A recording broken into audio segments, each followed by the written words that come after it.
এবাৰ যুঁজ এখন হ'ব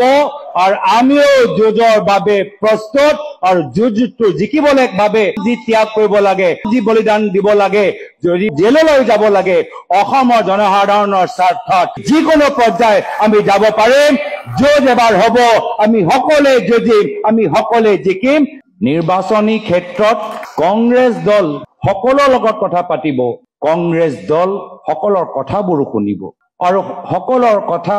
শুনিবলৈ ইতিমধ্যে আমি আৰম্ভ কৰিছো কিছু ৰাজনৈতিক দলৰ নেতাৰ লগত আমি ইতিমধ্যে আমি বহিছো কথাখিনি জানিবলৈ বিচাৰিছো কথাখিনি ক'বলৈ বিচাৰিছো কথাখিনি বুজিবলৈ বিচাৰিছো কিন্তু কথাখিনি আমি নিজৰ মাজত ৰাখি থৈছো কথাখিনি ৰাজহুৱা মঞ্চত বা কেমেৰা সন্মুখত আমি কোৱা নাই লেকে আমি বুজিবলৈ বিচাৰো যে কিয় এই যে আমি মিলনৰ কথা কৈছো যোৱা বিধানসভা নিৰ্বাচনত কিয় নহয় 2021 চনত আমি এনেদৰে সকলো একত্ৰিত কিয় নহল আমি সেইখিনিও কথা বুজিবলৈ বিচাৰো 2021 চনত যদি মই ভাবো আমি এনেদৰে একত্ৰিত হলেহেঁতেন আজি তাৰিখত অসমত আমাৰ চৰকাৰ হল ৰাইজৰ চৰকাৰ হল কিন্তু যি ভুল সেই সময়ত হল কিবা কাৰণত আমাৰো তাত দায়িত্ব আছে যি কাম আমি সেই সময়ত কৰিব নোৱাৰিলো আকৌ যে আমি একে ভুল আমি এবাৰ নকৰো তাৰ বাবে আমি অলপ কৌশলেৰে আমি আগবাঢ়ি যাবলৈ বিচাৰো কিয়নো আমাৰ আজিকালি পেগাসাছ সফটৱেৰ আছে যে আমাৰ অলপ সিআইডি মানুহ আছে অলপ বি টিম আজিকালি মই যেতিয়া ৰাজনীতিত সোমাইছিলো বি টিম মই বুজিয়ে পোৱা নাই কি বি টিম মানে কি আমাৰতো আৰু সন্মুখৰ পৰাই আমাৰ ৰাজনৈতিক যুদ্ধ হয় পিছতে যেতিয়া মই নিজে ৰাজনীতিৰ বাবে অলপ অভিজ্ঞ হলো গম পালো B team C team vote কটা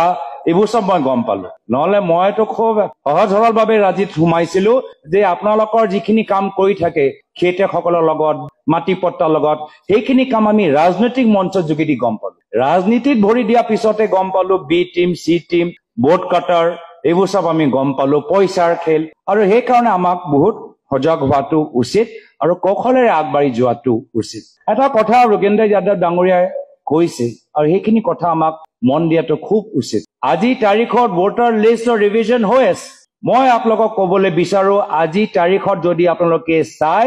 বহুতৰ নাম আজি তাৰিখত ৰিভাইজ ভোটাৰ লিষ্টত নাপাব আমি পঞ্চায়ত নিৰ্বাচনত দেখা পালো যে যিসকলে লোকসভাত ভোট দিলে তেওঁলোকে পঞ্চায়তত ভোট দিব নোৱাৰিলে আৰু সেই কাৰণে আজি এই নাগৰিক মঞ্চ পাইছো সেই কাৰণে কৈছো যে আজি তাৰিখত আমি ৰাজনৈতিকভাৱে মিত্ৰতা হ'ব লাগে আমি সেইখিনি কথা পাতিব লাগে কিন্তু ৰাইজে যে ভোট দিব সেই যে অধিকাৰ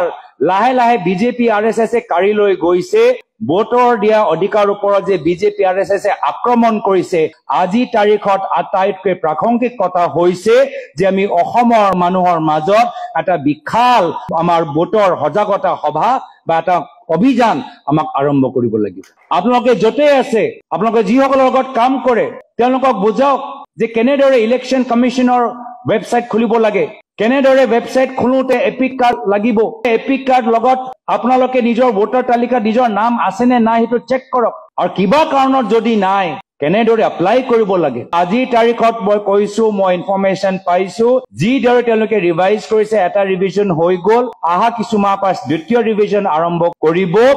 20% নাম ইতিমধ্যে আমাৰ ভোটাৰ লিষ্টত নাম নাই 20% নাম ইতিমধ্যে তেওঁলোকে উৰাই দিলে কিমান এটা আমি ডাঙৰ এটা সংকটত আছো তো সেই কাৰণে আজিৰ তাৰিখত এটা সিদ্ধান্ত নাগৰিক মঞ্চৰ লগত বিভিন্ন সামাজিক সেৱকসকলৰ লগত বিভিন্ন সামাজিক সংগঠনৰ লগত এটা বাৰ্তা ইয়াৰ পৰা যাব লাগে যে এজনো ভাৰতীয় নাগৰিক এজনো অসমীয়া নাগৰিকৰ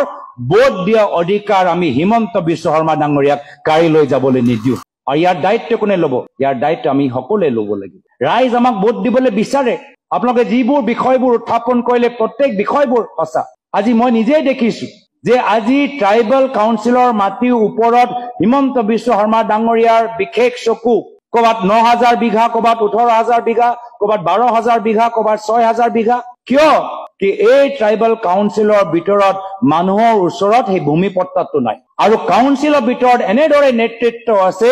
যি নেতৃত্ব হিমন্ত বিশ্ব শৰ্মা ডাঙৰীয়া ৰিমোট কন্ট্ৰল পায় যি মেছেজ পায় তাৰ মতে কৰে আৰু নিজৰ জনজাতিৰ লগত আজি তেওঁলোকে বিশ্বাসঘাতক কৰিছে এই কাৰণে আজি আমাৰ সামূহিকভাৱে আমাৰ দায়িত্ব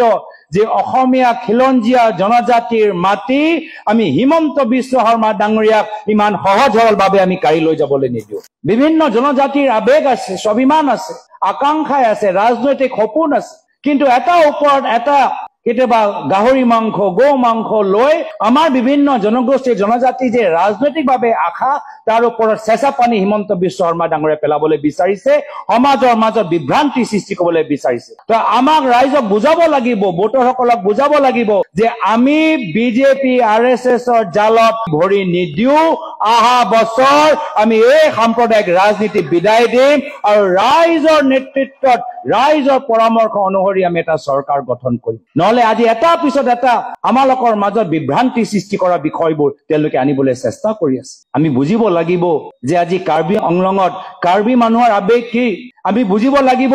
যে কোকৰাঝাৰত বড়ো মানুহৰ আবেগ কি আমি বুজিব লাগিব পলাশবাৰীত ৰাভা মানুহৰ আবেগ কি আমি বুজিব লাগিব লখিমপুৰত সোণোৱাল কছাৰী মানুহৰ আবেগ কি আমি বুজিব লাগিব সংবিধানক আমি সন্মান কৰো আৰু সংবিধানে প্ৰত্যেক ভাৰতীয় নাগৰিকক সমান শ্ৰেণী দিয়ে সমান মৰ্যাদা দিয়ে তো সেই কাৰণে হেয়া হিন্দু হওক ইছলাম হওক খ্ৰীষ্টিয়ান হওক শিখ হওক বুদ্ধিষ্ট হওক হিন্দী স্পিকিং হওক বঙালী হওক ধৰ্মীয় সংখ্যালঘু হওক বা ভাষিক সংখ্যালঘু হওক আমি সংবিধানৰ আখৰে আখৰে পালন কৰি সকলোকে সমান মৰ্যাদা দিব লাগিব এয়া হল আমাৰ চিন্তাধাৰা আমাৰ দলৰ চিন্তাধাৰা হল যে আমি সকলোৰ হৈ মাত মাতিম ক্ষমতা আহিব ক্ষমতা যাব কিন্তু যিদৰে বিজেপি আৰএছএছে মণিপুৰৰ এটা সৃষ্টি কৰিলে আমি অসমৰ ভিতৰত দ্বিতীয় মণিপুৰ আমি হ'বলৈ নিদিওঁ কিন্তু আমি আজি তাৰিখত মিনি মণিপুৰ আমি দেখা পাইছো কাৰ্বি আংলঙত গলে এটা মিনি মণিপুৰ বিজেপিয়ে সৃষ্টি কৰিবলৈ চেষ্টা কৰিছে কোকৰাঝাৰ ওদালগুৰিত তেওঁলোকে এটা মিনি মণিপুৰ দৰে এটা পৰিৱেশ সৃষ্টি কৰিবলৈ আজি তেওঁলোকে আগবাঢ়ি গৈছে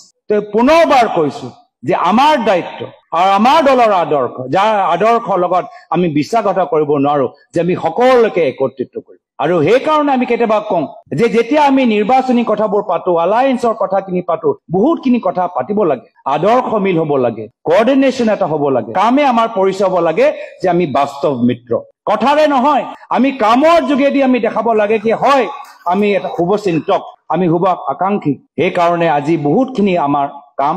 ইতিমধ্যে কৰিবলগীয়া আছে সংগঠনৰ ক্ষেত্ৰত আমাৰ হেমৰাও গুডউইনে ভাল কথা কৈছে বিভিন্ন বাগানৰ সংগঠনৰ লগত আজি তেওঁ চিনাকি আছে তেওঁ নিজে কৈছে যে বাগানৰ ভিতৰত আজি আৰএছএছে কি দৰে প্ৰভাৱ কৰিছে তো এয়া হল আমাৰ মূল কাম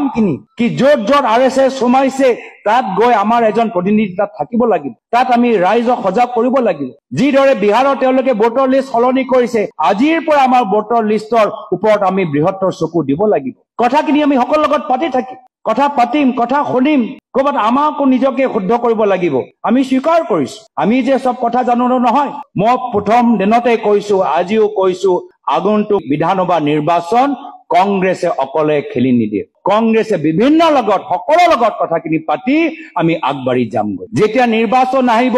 মাত্ৰ ৰাজ্য চৰকাৰ নহয় গোটেই বিজেপি আৰএছএছৰ শক্তি আজি অসমৰ ওপৰত তেওঁলোকে জাপি দিব বাহিৰৰ পৰা আৰএছএছ আহিব ইউপি পৰা আৰএছএছ আহিব মধ্যপ্ৰদেশ পৰা আৰএছএছ আহিব বিহাৰৰ পৰা আৰএছএছ আহিব বিজেপি দলৰ মুখ্যমন্ত্ৰীবোৰ আহিব মহাৰাষ্ট্ৰৰ মুখ্যমন্ত্ৰী আহিব উত্তৰ প্ৰদেশৰ মুখ্যমন্ত্ৰী আহিব গোৱাৰ মুখ্যমন্ত্ৰী আহিব তেওঁলোকেও জানে যে অসম কিমান গুৰুত্বপূৰ্ণ সম্পূৰ্ণ বিজেপি আৰএছএছৰ তাকত তেওঁলোকে অসমত লগাব আৰু সেইকাৰণে আমিও প্ৰস্তুত আমিও এটা সৰু দল নহয় আমিও মাত্ৰ অসম প্ৰদেশ কংগ্ৰেছ নহয় য'ত য'ত আমাৰ কংগ্ৰেছ আছে আমি সেই সকলোক আমি অসমত আমি নমাম য'ত য'ত আমাৰ চৰকাৰ আছে যদি আমাৰ হিমাচলত আমাৰ চৰকাৰ আছে যদি আমাৰ কৰ্ণাটকত আমাৰ চৰকাৰ আছে যদি আমাৰ তেলেংগানাত আমাৰ চৰকাৰ আছে যদি ঝাৰখণ্ডত আমাৰ মিত্ৰ চৰকাৰ আমাৰ মুখ্যমন্ত্ৰী হেমন্ত সোৰেন ডাঙৰীয়া আছে আমিও কংগ্ৰেছ দল এই যুঁজটো গোটেই আমাৰ বিশাল আমাৰ ৰাষ্ট্ৰীয় দলৰ লগত লৈ আমি আগবাঢ়ি যামগৈ আৰু সকলোৰ সহায় লাগিব সাংগঠনিক ক্ষেত্ৰত আমাৰ সকলোৰ অভাৱ সাংগঠনিক ক্ষেত্ৰত আমাৰ সকলোৰ দুৰ্বলতা আৰু সেই কাৰণে আমাক সহায় লাগিব খেতিয়কসকলৰ আশা কৰ্মী অংগনৱাড়ী কৰ্মী সৰু দোকানী সৰু ব্যৱসায়ী শিল্পীসকল সাংবাদিকসকল সকলোৰ আমাক সহায় লাগিব আৰু আমি সকলোৰ সহায় ল'বলৈও বিচাৰো মই নিজে দেখিছো যোৰহাটৰ লোকসভা নিৰ্বাচন আমি অকলে ৰাজনৈতিক দল হিচাপে জিকা নাই অসমৰ ৰাইজে সিদ্ধান্ত ললে যে যোৰহাটত আমি বিজেপিক পৰাজিত কৰিম আৰু যেতিয়া অসমৰ ৰাইজে যেতিয়া সিদ্ধান্ত লৈ তো কোনো বিজেপি আৰএছএছ তেওঁলোকক পৰাজিত কৰিব নোৱাৰে তো সেই কাৰণে মই ভাবো আহা নিৰ্বাচন ভাল নিৰ্বাচন হ'ব মনোৰঞ্জন হ'ব, কষ্ট হ'ব, অন্যায় হ'ব, অত্যাচাৰ হ'ব আৰু শেষত ৰাইজে জিকিব। এইবাৰ যুঁজ এখন হ'ব আৰু আমিও যুঁজৰ বাবে প্ৰস্তুত আৰু যুঁজটো জিকিবলৈ বাবে আমাক যি ত্যাগ কৰিব লাগে, আমাক যি বলিদান দিব লাগে, যদি মোক জেললৈ যাব লাগে, অসমৰ জনসাধাৰণৰ স্বাৰ্থত আমি যিকোনো পৰ্যায়ত আমি যাব পাৰিম। যুঁজ এবাৰ হ'ব, আমি সকলোৱে যুঁজিম, আমি সকলোৱে জিকিম।